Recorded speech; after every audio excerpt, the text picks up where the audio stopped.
Hello student. सो हमने last part में discuss किया था 4 क्वांटम नंबर जो थे principal quantum number, azimuthal quantum number, magnetic quantum number and spin quantum number.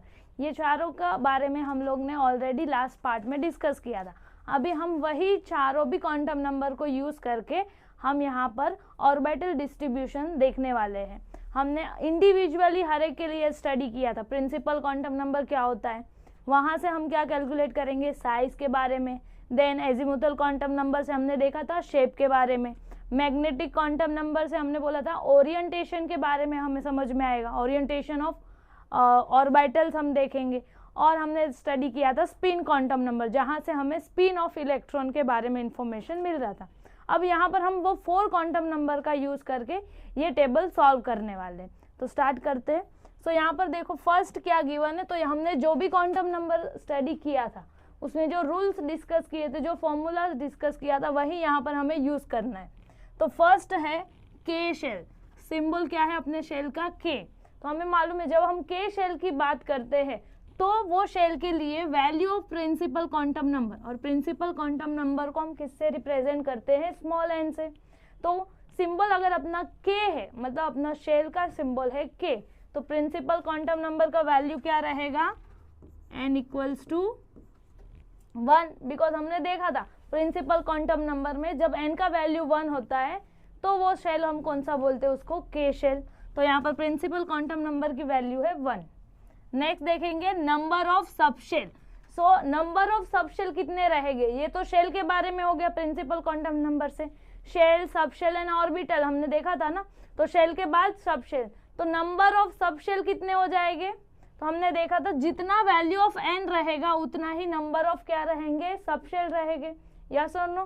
तो यहाँ पर अगर अपने प्रिंसिपल क्वांटम नंबर n की वैल्यू है 1, तो नंबर ऑफ सबशेल भी कितने होते हैं? Equals to n। तो यहाँ पर भी हमें वैल्यू क्या मिलेगा? 1। सो शेल के अंदर कितने सबशेल अलाउड? सबशेल कितने रहेंगे? Only 1। Next is value of azimuthal quantum number. तो ये जो अपना सबशेल है इसका हमें नंबर मिला ना, ये इक्वल्स टू n। ये फॉर्मूला यूज करके हमें क्या पता चला? मेरा प्रिंसिपल क्वांटम नंबर अगर 1 है तो उसमें सबशेल कितने हैं? ओनली 1। यस और नो? यहाँ पर हमें वैल्यू 1 मिल रहा है।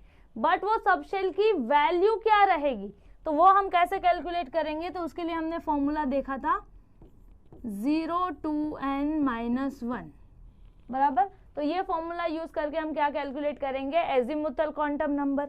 तो यहाँ पर n की जगह पर n का वैल्यू डालेंगे। क्या है n की वैल्यू? 1, तो 1 - 1 0। तो यहाँ पर हमें वैल्यू क्या मिलेगा? l का 0। That is azimuthal quantum number की वैल्यू यहाँ पर रहेगा 0। Next symbol of subshell. अभी जब भी मैंने बोल रहा था जब भी अपना वैल्यू क्या आएगा? एजीमुथल क्वांटम नंबर का वैल्यू 0 रहेगा तो वो सबशेल का सिंबल क्या रहेगा? s। और यहाँ पर देखो प्रिंसिपल क्वांटम नंबर क्या है? 1। तो यहाँ पर हम क्या लिखेंगे? 1s। तो आपका जो भी सिंबल आप लिखोगे वहां पर आप l का वैल्यू जो रहेगा उसके अकॉर्डिंगली s, p, d और f सबशेल लिखोगे। अगर वैल्यू 0 है तो s लिखोगे, अगर वैल्यू 1 रहेगा तो p सबशेल रहेगा, वैल्यू अगर हमें 2 मिलेगा तो d सबशेल, और वैल्यू अगर 3 मिलेगा तो कौन सा सबशेल रहेगा? f सबशेल रहेगा। बट उसके साथ आपको क्या लिखना है? Principal quantum number. जैसे कि यहाँ पर देखो प्रिंसिपल क्वांटम नंबर वैल्यू क्या है? 1, तो s के पहले हम क्या लिखेंगे? 1। तो यहाँ पर सिंबल क्या हो गया सबशेल का? 1s। ठीक है। Next is total number of orbital in the subshell. तो यहाँ पर अभी हम क्या कैलकुलेट करेंगे कि जो सबशेल है उसमें ऑर्बिटल कितने रहेंगे। So total number of orbital in the subshell. तो जब भी हमें ऑर्बिटल का नंबर काउंट करना है सबशेल में कितने हैं, तो हम कौन सा फॉर्मूला यूज करेंगे? 2l + 1। ये हमने देखो डिस्कस किया था मैग्नेटिक क्वांटम नंबर में। तो यहाँ पर फॉर्मूला क्या है? 2l + 1। l क्या है अपना? Azimuthal quantum number. तो यहाँ पर देखो हमें l का वैल्यू मिला, l का वैल्यू क्या मिला है? 0। तो यहाँ पर ये फॉर्मूला में l की वैल्यू हम क्या पुटअप करेंगे? 0। सो 2 × 0 + 1 क्या मिलेगा हमें यहाँ पर? 1। सो यहाँ पर टोटल नंबर ऑफ ऑर्बिटल कितने हैं? 1। अब वो ऑर्बिटल की वैल्यू क्या रहेगी उसके लिए हम कैसे कैलकुलेट करेंगे? तो उसके लिए भी हमने और एक फॉर्मूला डिस्कस किया था -l2 + l। So value of magnetic quantum number इसको हम रिप्रेजेंट करते हैं एम एल से। तो हमें जो यहाँ पर टोटल नंबर ऑफ ऑर्बिटल मिल रहे हैं वो ऑर्बिटल की वैल्यू क्या रहेगी, उसके लिए हमने फॉर्मूला देखा था -L2 + L। अभी यहाँ पर देखो वैल्यू क्या है L का 0, तो यहाँ पर हम क्या लिखेंगे -0 to +0 दैट इज ओनली 0। तो यहाँ पर हमें वैल्यू क्या मिलेगा 0। क्लियर। तो ये हो गया जब अपना प्रिंसिपल क्वांटम नंबर वैल्यू क्या रहेगा 1 रहेगा। नेक्स्ट के लिए डिस्कस करेंगे। सो नेक्स्ट है अपने पास सिंबल L। सो जब भी L सिंबल रहेगा मतलब कौन सा शेल रहेगा n = 2। यस और नो, जब भी n का वैल्यू 2 रहेगा मतलब वो कौन सा है अपना L सब शेल। अभी हम क्या लिखेंगे नंबर ऑफ सब शेल। तो मैंने अभी बताया जितने शेल उतने number of sub shell present रहेंगे। सो यहाँ पर n का वैल्यू क्या है 2, तो सब शेल का वैल्यू भी क्या रहेगा 2। नेक्स्ट देखो value of azimuthal quantum number L। तो L का वैल्यू हम कैसे कैलकुलेट करते हैं, तो 0 to n - 1। तो यहाँ पर वैल्यू लिखेंगे n का वैल्यू क्या है 2, तो 0 to n की जगह पर 2 - 1। तो यहाँ पर क्या मिलेगा हमें 0 to 2 - 1 1। तो यहाँ पर हमें दो वैल्यू मिल रही है 0 और 1। तो ये जो है ना वो लिमिट्स हमें कहाँ से कहाँ तक वैल्यूज लिखनी है, तो 0 से लेके 1। तो यहाँ पर हमें वैल्यू मिलेगा 0 and 1। क्लियर। सो ये हमें यहाँ पर दो वैल्यूज मिल रही है एजीमुथल क्वांटम नंबर का।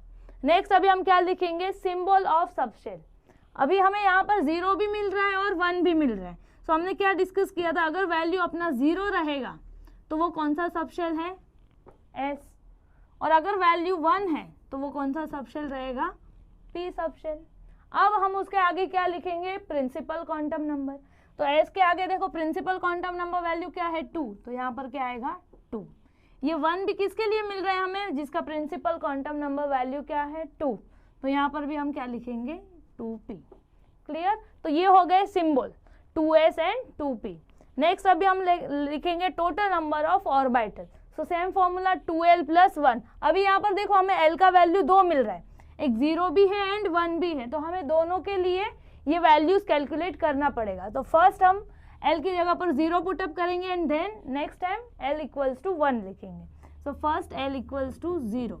सो जब हम l = 0 लेंगे तो हमें यहाँ पर वैल्यू क्या मिलेगा 1। नेक्स्ट अभी हम क्या लेंगे l = 1, बिकॉज यहाँ पर 0 भी मिल रहा है और 1 भी मिल रहा है। So next l = 1। सो यहाँ पर वैल्यू मिल रहा है 3। क्लियर। सो ये हो गया total number of orbital. So यहाँ पर 1 जब अपना l का वैल्यू 0 रहेगा और जब l का वैल्यू 1 रहेगा तो टोटल नंबर ऑफ ऑर्बिटल कितने रहेंगे 3 रहेंगे। अब हम वही ऑर्बिटल्स के वैल्यू कैलकुलेट करेंगे by using same formula -L2 + L। अभी यहाँ पर देखो l की वैल्यू 2 है, दो वैल्यूज यहाँ पर हमें मिला है 0 और 1। तो यहाँ पर भी हमें ये फॉर्मूला में भी 0 के लिए भी फाइंड आउट करना है एंड 1 के लिए भी फाइंड आउट करना है। सो -0 to पहले हम लिखेंगे l = 0, तो ऑब्वियसली बात है वैल्यू हमें क्या मिलेगा 0। नेक्स्ट अभी हम अगर l = 1 लेंगे तो जब हम 1 लेंगे तो क्या मिलेगा -1 to +1 बराबर -1 to +1। तो हमें कहाँ से कहाँ तक वैल्यू लेना है -1 से +1। तो क्या क्या होगा वैल्यूज देखो -1 0 और +1। -1 से +1 के बीच में जितने भी नंबर्स आते हैं वो आपको लिखना रहेगा। सो -1 0 और +1। तो ये हो गए 3 वैल्यूज, ये 3 ऑर्बिटल्स के।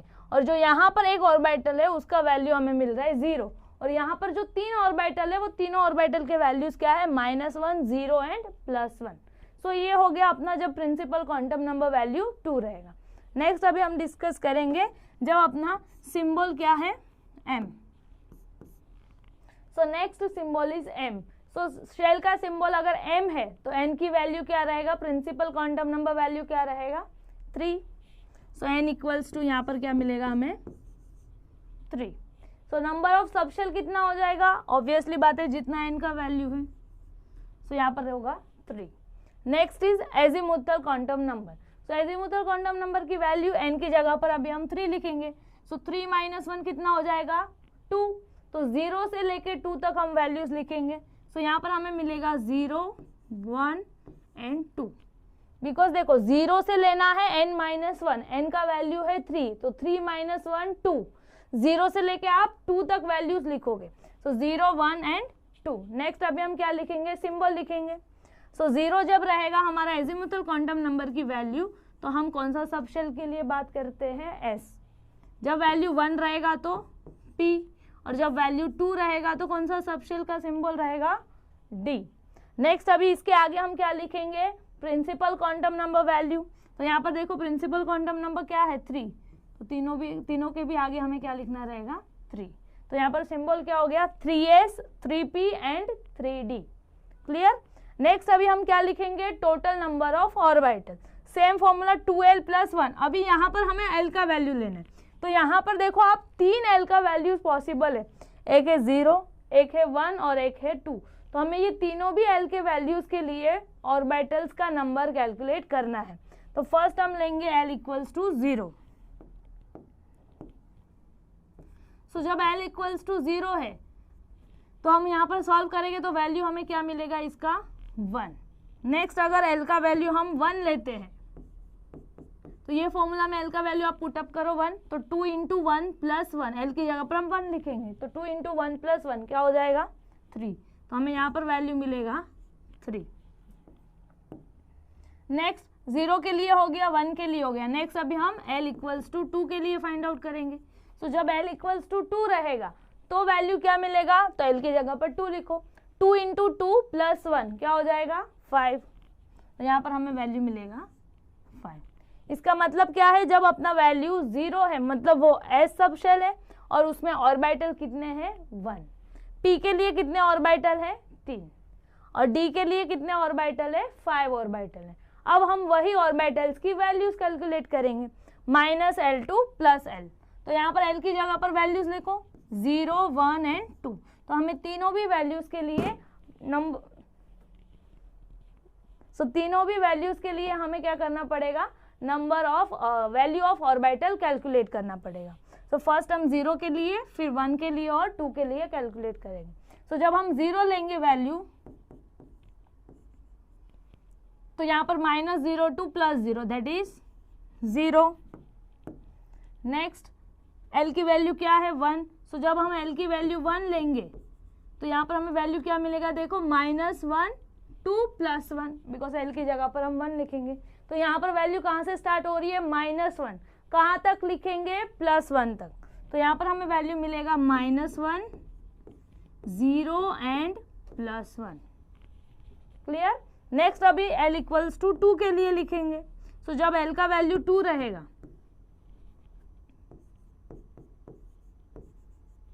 तो हमें वैल्यू क्या मिलेगा, देखो -2 से लेके +2, तो -2 से +2, -2 -1 0 +1 एंड +2। सो नेक्स्ट सिंबल है अपने पास n। सो जैसे हमने यहाँ पर हर एक वैल्यूज कैलकुलेट किया, नेक्स्ट अभी हम n के लिए कैलकुलेट करेंगे। सो जब अपना वैल्यू है, सिंबल है n, तो वो कौन सा वैल्यू रहेगा, उसका principal quantum number. So value रहेगा प्रिंसिपल क्वांटम नंबर का n = 4। यस और नो। जब 1 होता है तो k शेल, 2 रहेगा तो l शेल, 3 रहेगा तो m शेल, 4 रहेगा तो n शेल। सो यहाँ पर नंबर ऑफ सबशेल कितना हो जाएगा, सो सेम 4। अभी हम क्या कैलकुलेट करेंगे, एजिमुथल क्वांटम नंबर वैल्यू। सो n की जगह पर आप क्या लोगे, 4। सो क्या मिलेगा हमें वैल्यूज, सो 4 - 1 दैट इज 3। तो 0 से लेके 3 तक हर एक वैल्यू हमें लिखना रहेगा, 0 से लेके 4 - 1 दैट इज 3।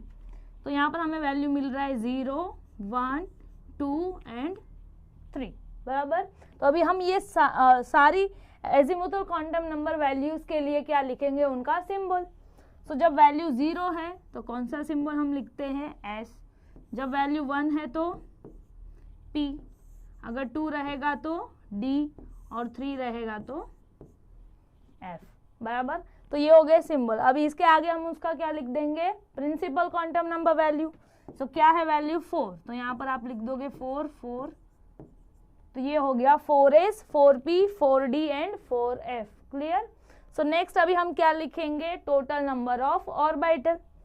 सो 2l + 1, तो अभी l की वैल्यू अपने पास कितना है देखो 0 1 2 एंड 3, तो हमें चारों भी वैल्यूज के लिए टोटल नंबर ऑफ ऑर्बिटल लिखना रहेगा। तो फर्स्ट हम लिखेंगे l = 0 के लिए। सो जब l का वैल्यू क्या रहेगा 0 रहेगा, तो वैल्यू क्या मिलेगा 2 × 0 + 1 दैट इज 1। नेक्स्ट अभी हम लिखेंगे l = 1 के लिए। सो जब वैल्यू 1 रहेगा तो 2 × 1 + 1 दैट इज 3। नेक्स्ट अभी हम लिखेंगे l = 2 के लिए।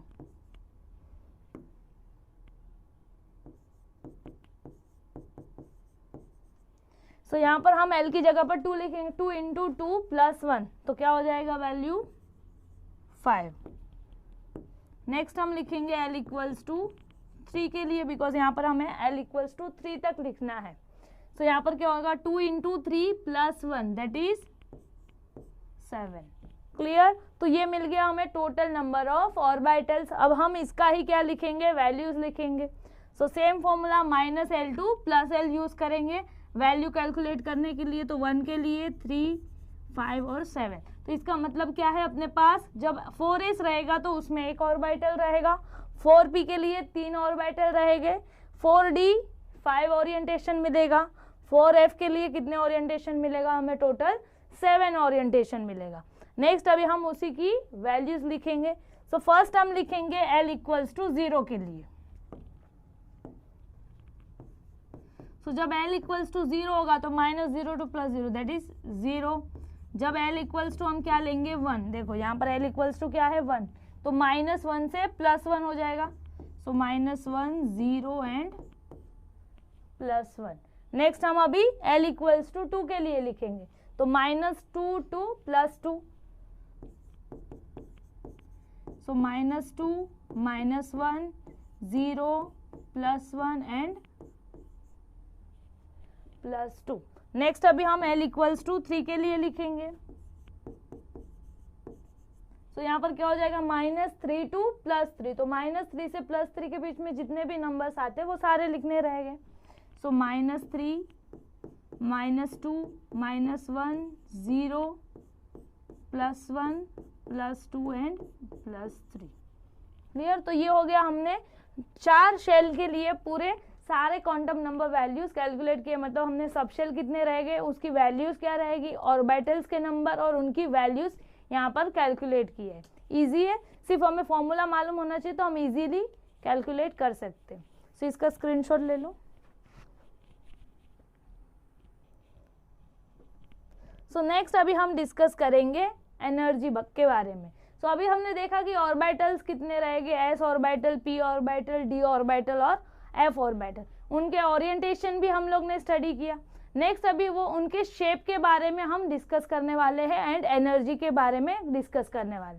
सो जो भी अपने पास ऑर्बिटल प्रेजेंट है वो ऑर्बिटल्स की शेप क्या है, जैसे कि देखो मैंने लास्ट पार्ट में डिस्कस किया था, s को हम स्पेरिकल से ड्रॉ करेंगे, p का शेप, p सबशेल का हमने शेप क्या बोला था डम्बल शेप, d का हमने बोला था डबल डम्बल, याद है सबको। सो ये जो शेप हमें मिल रहे थे वो मैंने बोला था आपको वहां पर कि याद करके रखना है, बट वो एक्चुअली में शेप कैसे हमें मिल रहे, क्यों हम s को स्पेरिकल बोल रहे, p का शेप हम क्यों डम्बल शेप बोल रहे, वो अब यहाँ पर हम डिस्कस करने वाले हैं। So the next is shape of atomic orbitals. So the probability of finding electron at a given point in atom is proportional to square of wave function at that point. तो ये जब हमने स्कॉडिंजर equation लिखा था h psi equals to e psi, याद है हमने एक स्कॉडिंजर इक्वेशन स्टडी किया था, वहां पर देखो हमने क्या बोला था, जो साई है उसको हम क्या बोलते हैं वेव फंक्शन बोलते हैं, यस और नो। सो जब हम वो वेव फंक्शन का क्या करेंगे स्क्वायर करते हैं तो वहां से हमें क्या मिलता है, इलेक्ट्रॉन की प्रोबेबिलिटी मिलता है। अब तक जब तक हम बोर्स एटॉमिक मॉडल स्टडी कर रहे थे तब तक हम एग्जैक्ट पोजीशन और एग्जैक्ट स्पीड की बात करते थे इलेक्ट्रॉन के, बट क्वांटम मैकेनिक्स में हम क्या स्टडी कर रहे हैं, तो जो इलेक्ट्रॉन से वो इलेक्ट्रॉन की प्रोबेबिलिटी क्या कहाँ पर ज़्यादा रहेगा कहाँ पर कम रहेगा।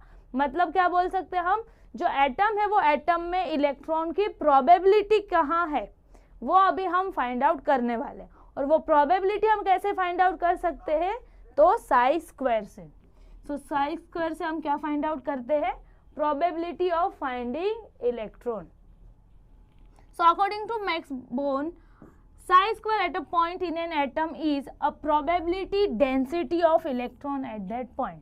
तो psi square से हम क्या फाइंड आउट कर सकते हैं, probability density of electron, कि कौन सी जगह पर इलेक्ट्रॉन की probability ज़्यादा रहेगी, कहाँ पर वो कम रहेगी. तो वो अभी हम डिस्कस करने वाले हैं. फर्स्ट हम देखेंगे s ऑर्बिटल के लिए, then p orbital and d orbital के लिए.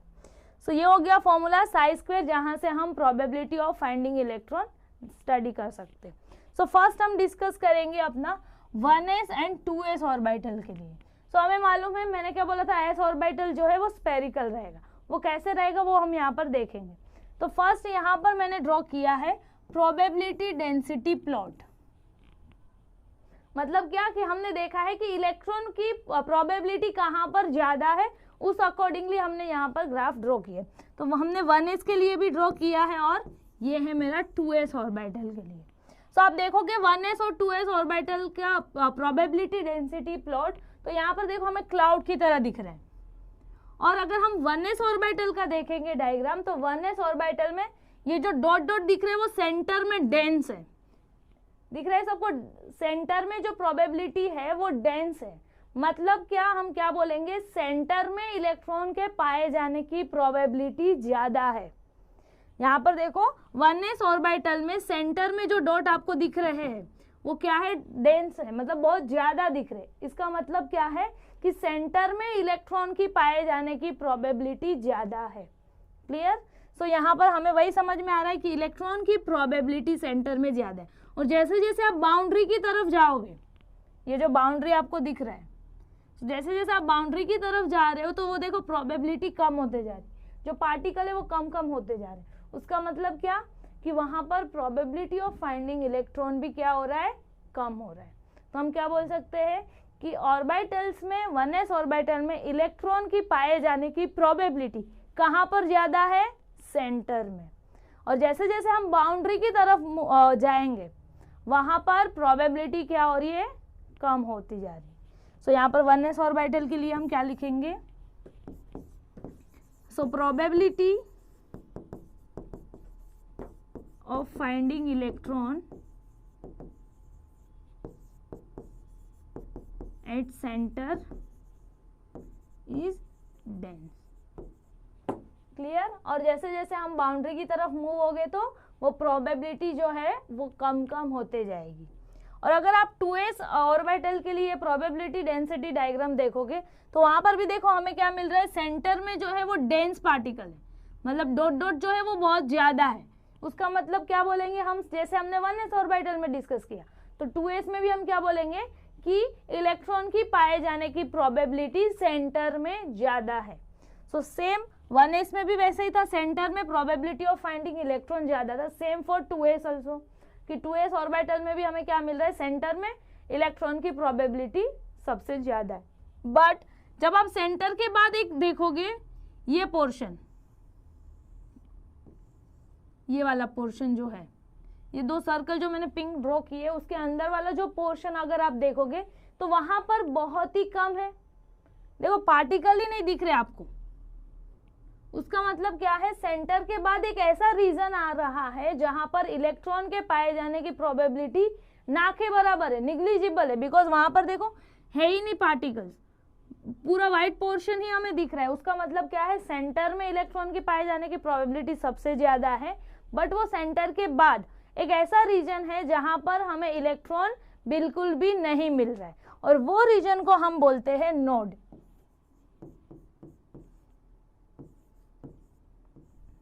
सो वो रीजन को हम क्या बोलेंगे, नोड. तो 2s ऑर्बिटल में क्या प्रेजेंट है, एक नोड प्रेजेंट है. और नोड मतलब क्या, जहां पर इलेक्ट्रॉन की पाए जाने की प्रोबेबिलिटी निग्लिजिबल है. Probability of finding electron is 0 और निग्लिजिबल. क्लियर. सो 2s ऑर्बिटल में एक ऐसा एक रीजन है जहां पर probability of finding electron is negligible, और वो रीजन को हम बोलेंगे क्या, नोड. और फिर जैसे आप वापस बाउंड्री की तरफ मूव होगे तो वापस हमें प्रोबेबिलिटी ऑफ फाइंडिंग इलेक्ट्रॉन मिलेगा. बट एक नोड में प्रोबेबिलिटी ऑफ फाइंडिंग इलेक्ट्रॉन क्या है, 0 है। तो ये हो गया 2s ऑर्बिटल और ये हो गया 1s ऑर्बिटल। तो 1s ऑर्बिटल और 2s ऑर्बिटल जो है उसमें डिफरेंस क्या है, तो सेम सेंटर में डिफरेंस में हम क्या लिखेंगे, नोड जो है वो सिर्फ 2s ऑर्बिटल में प्रेजेंट है, 1s ऑर्बिटल में एक भी नोड नहीं प्रेजेंट है। और सिमिलैरिटीज में यहाँ पर भी सेंटर में प्रोबेबिलिटी ऑफ फाइंडिंग इलेक्ट्रॉन ज्यादा है, same for 2s orbital also. Clear everyone. तो ये हो गया 1s और 2s ऑर्बिटल का प्रोबेबिलिटी डेंसिटी डायग्राम कि प्रोबेबिलिटी ऑफ फाइंडिंग इलेक्ट्रॉन कौन से रीजन में ज्यादा रहेगा।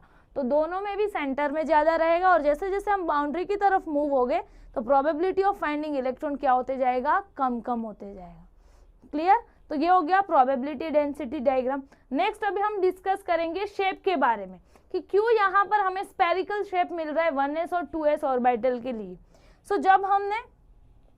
नेक्स्ट अभी हम डिस्कस करेंगे बाउंड्री सरफेस डायग्राम जहाँ पर हम shape of 1s and 2s orbital discuss करेंगे। यहाँ पर हमने क्या देखा कि सेंटर में प्रोबेबिलिटी ऑफ फाइंडिंग इलेक्ट्रॉन सबसे ज्यादा है, बट फिर हमने क्या किया, जो हम पॉइंट जो है ये जो स्फीयर बन रहा है, यहाँ पर जो हमने बाउंड्री ड्रॉ किया, वो बाउंड्री कैसे ड्रॉ किया है, तो ये जो पॉइंट्स थे वो पॉइंट्स को हमने क्या कर दिया है, कलेक्ट कर दिया है और एक स्फीयर बन रहा है ना। जो बाउंड्री बन रही है वो कैसे बन रही है, तो यहाँ पर जो पॉइंट्स थे वो पॉइंट्स को हमने कलेक्ट करके एक बाउंड्री ड्रॉ किया है। तो जो पॉइंट्स हमने यहाँ पर सिलेक्ट किए हैं, जो मुझे बाउंड्री ड्रॉ करना था, वो बाउंड्री ड्रॉ करने के लिए जो पॉइंट्स हमने कलेक्ट किए थे ना, वो पॉइंट कौन से थे, वैसे पॉइंट हमने सिलेक्ट किए थे जहां पर प्रोबेबिलिटी ऑफ फाइंडिंग इलेक्ट्रॉन की वैल्यू सेम था। प्रोबेबिलिटी ऑफ फाइंडिंग इलेक्ट्रॉन मतलब क्या, साई स्क्वायर, यस और no. Probability of finding electron हम कैसे फाइंड आउट करते हैं कि कहां पर किसकी प्रोबेबिलिटी ज्यादा है, तो वो हम कैसे फाइंड आउट करते हैं, साई स्क्वायर से, यस और नो। तो साई स्क्वायर की वैल्यू जो पॉइंट पे कांस्टेंट था वो पॉइंट को हमने क्या किया है, सिलेक्ट किया है और वही पॉइंट हम क्या करते गए, ज्वाइंट करते गए। और वो पॉइंट को ज्वाइंट करने के बाद हमें कौन सा वाला स्ट्रक्चर मिल रहा है, स्फीयर स्ट्रक्चर। इसलिए हमने क्या बोला, 1s ऑर्बिटल जो है उसका शेप क्या रहेगा, स्फेरिकल शेप रहेगा। तो ये स्फेरिकल शेप हमें कैसे मिल रहा है, सो यहाँ पर जो बाउंड्री के पॉइंट्स हमने कलेक्ट किए हैं वो हर एक बाउंड्री के पॉइंट पे प्रोबेबिलिटी ऑफ फाइंडिंग इलेक्ट्रॉन की वैल्यू क्या है, सेम है। मतलब क्या, साई स्क्वायर की वैल्यू सेम है। सो यहाँ पर हम क्या लिखेंगे, at boundary each point has same psi square value. Clear. और वैसे पॉइंट को हमने क्या किया, कलेक्ट किया, तो हमें यहाँ पर कौन सा शेप मिल रहा है, स्पेरिकल शेप। और इसीलिए हमने क्या बोला, एस ऑर्बिटल के लिए शेप क्या रहेगा, स्पेरिकल शेप। और एक बात, जो हम यहाँ पर शेप ले रहे हैं और जो बाउंड्री हम सिलेक्ट कर रहे हैं वो बाउंड्री के अंदर ही प्रोबेबिलिटी ऑफ फाइंडिंग इलेक्ट्रॉन 90% से ज्यादा है। ऐसा नहीं है कि हमने वो पॉइंट तो सिलेक्ट कर लिए जहां पर साई स्क्वायर की वैल्यू कांस्टेंट था, बट वो बाउंड्री हम वैसे भी सिलेक्ट कर रहे हैं कि जिसके अंदर इलेक्ट्रॉन के पाए जाने की प्रोबेबिलिटी 90% से ज्यादा हो। तो ये जो हमने बाउंड्री सिलेक्ट किया था वो बाउंड्री के अंदर इलेक्ट्रॉन की पाए जाने की प्रोबेबिलिटी 90% से ज्यादा है। तो हम वैसी बाउंड्री सिलेक्ट करेंगे जहां पर पॉइंट जो है वो हर एक पॉइंट की साई स्क्वायर वैल्यू सेम रहेगा, एज वेल एज वो बाउंड्री के अंदर इलेक्ट्रॉन के पाए जाने की प्रोबेबिलिटी 90% से मैक्सिमम होना चाहिए। सो यहाँ पर सेकंड पॉइंट हम क्या लिखेंगे, in the boundary probability of finding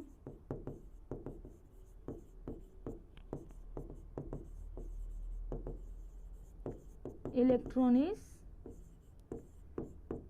90% और मोर देन 90%। क्लियर। तो सेम क्राइटेरिया हम P के लिए, D के लिए और F ऑर्बिटल के लिए भी स्टडी करेंगे। तो हम क्या करेंगे, वैसे पॉइंट सिलेक्ट करेंगे जहां पर साई स्क्वायर की वैल्यू सेम रहेगा, उसको हम ज्वाइन करते जाएंगे और जो शेप मिलेगा वो रहेगा उसके ऑर्बिटल का शेप। जैसे कि यहाँ पर पॉइंट को कलेक्ट करने के बाद हमें स्फीयर मिल रहा है, इसलिए हमने क्या बोला, s ऑर्बिटल का शेप रहेगा स्फीयर। क्लियर? तो सेम फॉर 2s ऑर्बिटल की हमने वो जो बाउंड्री सिलेक्ट किया है वहां पर साइज स्क्वायर का वैल्यू कांस्टेंट है। बट अगर हम शेप तो सेम है, बट अगर साइज कंपेयर करेंगे तो 1s और 2s ऑर्बिटल में से कौन से ऑर्बिटल का साइज ज्यादा रहेगा? सो हमने ऑलरेडी प्रिंसिपल क्वांटम नंबर में स्टडी किया था साइज के बारे में कि जैसे जैसे n का वैल्यू इंक्रीज होगा size of orbital will also increases. तो यहाँ पर दोनों का शेप सेम है, स्फेरिकल शेप ही है, बिकॉज हम s ऑर्बिटल की बात कर रहे हैं। बट जब हम प्रिंसिपल क्वांटम नंबर वैल्यू देखेंगे तो यहाँ पर है 1 और यहाँ पर है 2, तो यहाँ पर n का वैल्यू क्या हो रहा है, बढ़ रहा है, इंक्रीज हो रहा है, तो साइज भी देखो इंक्रीज हो रही है। ये स्मॉल है, ये बिगर है, तो साइज जो है वो चेंज होगा because principal quantum number values change हो रही। बट अगर हम सेम ऑर्बिटल की बात कर रहे हैं तो उनका शेप सेम रहेगा, साइज डिफरेंट रहेगा। क्लियर? तो ये हो गया अपना s ऑर्बिटल। स्क्रीनशॉट ले लो।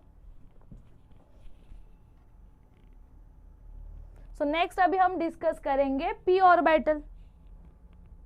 सो next is p orbital. So यहाँ पर p ऑर्बिटल के कितने ओरिएंटेशन पॉसिबल है जो हमने ऑलरेडी डिस्कस किए, 3 ओरिएंटेशन पॉसिबल है। कौन कौन से 3 ओरिएंटेशन है?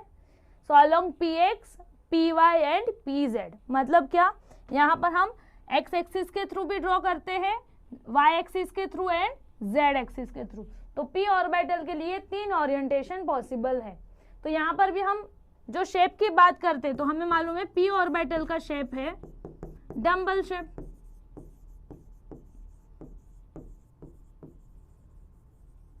तो ये जो डम्बल शेप है वो हम क्यों बोल रहे हैं, हम p ऑर्बिटल के लिए डम्बल शेप क्यों यूज करें? तो सेम एक्सप्लेनेशन जो हमने s ऑर्बिटल के लिए देखा था, सेम एक्सप्लेनेशन रहेगा किसके लिए, p ऑर्बिटल के लिए।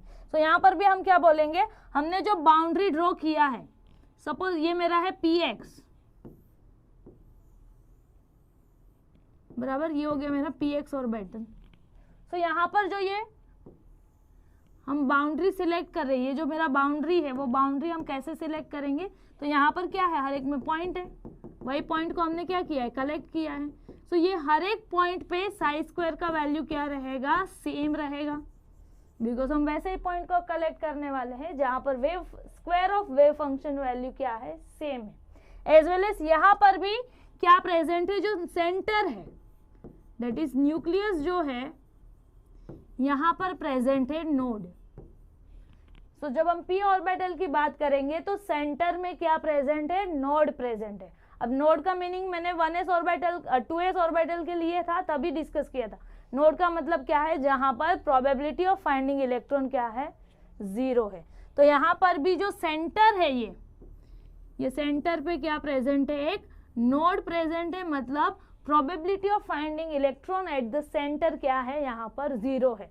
और 1s और 2s ऑर्बिटल में देखो सेंटर में सबसे ज्यादा प्रोबेबिलिटी ऑफ फाइंडिंग इलेक्ट्रॉन था। बट जब हम p ऑर्बिटल की बात करें तो इसका अपोजिट है कि सेंटर पे probability of finding electron negligible है। मतलब यहाँ पर हम क्या बोलेंगे, सेंटर में क्या प्रेजेंट है, नोड प्रेजेंट है। तो यहाँ पर देखो हमने नोडल प्लेन दिया है, नोडल प्लेन कहाँ पर है, देखो सेंटर में। क्लियर? बिकॉज वहां पर प्रोबेबिलिटी ऑफ फाइंडिंग इलेक्ट्रॉन 0 है। सो यहाँ पर भी देखो 3 ओरिएंटेशन है। सो यहाँ पर अगर हम 2p की बात करेंगे, 2px, 2py और 2pz, यहाँ पर चेंज क्या हो रहा है, उनका प्रिंसिपल क्वांटम नंबर चेंज हो रहा है क्या? नहीं, तीनों का देखो principal quantum number value same ही है, दैट इज 2। चेंज क्या हो रहा है, ओनली ओरिएंटेशन चेंज हो रहा है, दैट इज अरेंजमेंट चेंज हो रहा है। एक ऑर्बिटल एक्स एक्सिस के थ्रू अरेंज है, एक वाई के थ्रू और एक जेड के थ्रू। मतलब क्या, यहाँ पर सिर्फ ओरिएंटेशन चेंज हो रहा है, प्रिंसिपल क्वांटम नंबर वैल्यू तो सेम ही है ना। तो यहाँ पर हम क्या बोलेंगे, उनका शेप तो सेम है, साइज भी क्या है, तीनों भी ऑर्बिटल की सेम है। सो यहाँ पर shape and size and energy of 2px, 2py and 2pz is same because तीनों का शेप सेम है, तीनों की साइज भी सेम है, और इसी की वजह से तीनों भी ऑर्बिटल का 2px, 2py और 2pz, ये तीनों भी ऑर्बिटल की एनर्जी भी क्या रहेगा, सेम रहेगा। Clear everyone? तो यहाँ पर चेंज क्या हो रहा है, सिर्फ उनका ओरिएंटेशन। तो यहाँ पर हम क्या लिखेंगे, ओरिएंटेशन इज डिफरेंट।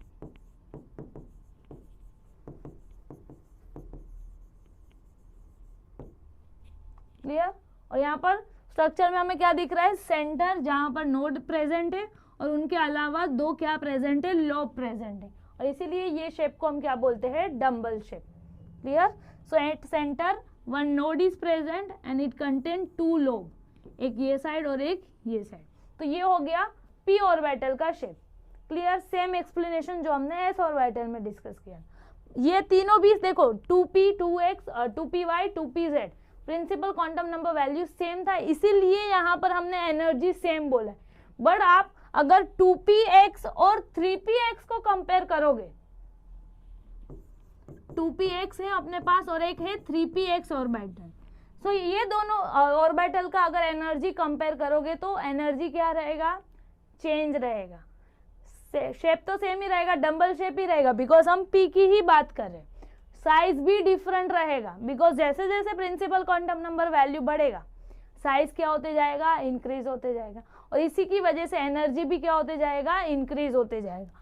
तो अगर 2px और 3px में आप कंपेयर करोगे तो 3px का energy as well as size ज्यादा होगा as compare to 2px। Clear. तो जैसे principal quantum number value change होता है तो energy as well as size भी चेंज होगा। बट अगर आप सेम प्रिंसिपल क्वांटम नंबर में कैलकुलेट करोगे तो एनर्जी भी सेम रहेगा, साइज भी सेम रहेगा और शेप भी सेम रहेगा। क्लियर। तो ये हो गया अपना पी ऑर्बिटल। स्क्रीनशॉट ले लो। सो नेक्स्ट अभी हम डिस्कस करेंगे डी ऑर्बिटल का शेप। सो हमने ऑलरेडी मालूम है डी ऑर्बिटल के लिए कितने ओरिएंटेशन पॉसिबल है, टोटल 5 ओरिएंटेशन। तो यहाँ पर हमने देखो 5 ओरिएंटेशन ड्रॉ किए हैं। सो सेम एक्सप्लेनेशन यहाँ पर भी रहेगा। सो हम जो शेप बोल रहे हैं यहाँ पर डी ऑर्बिटल का शेप हम क्या बोलते हैं, डबल डम्बल शेप।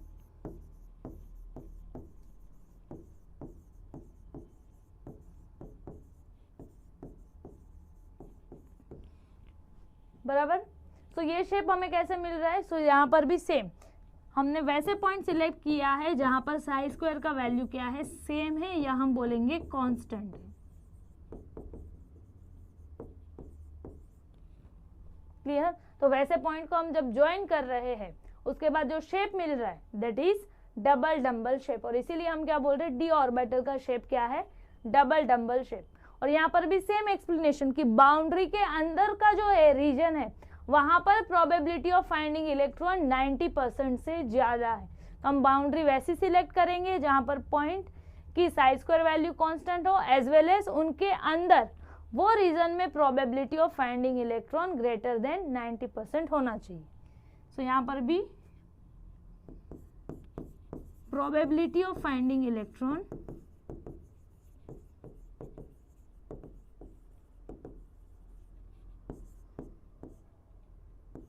in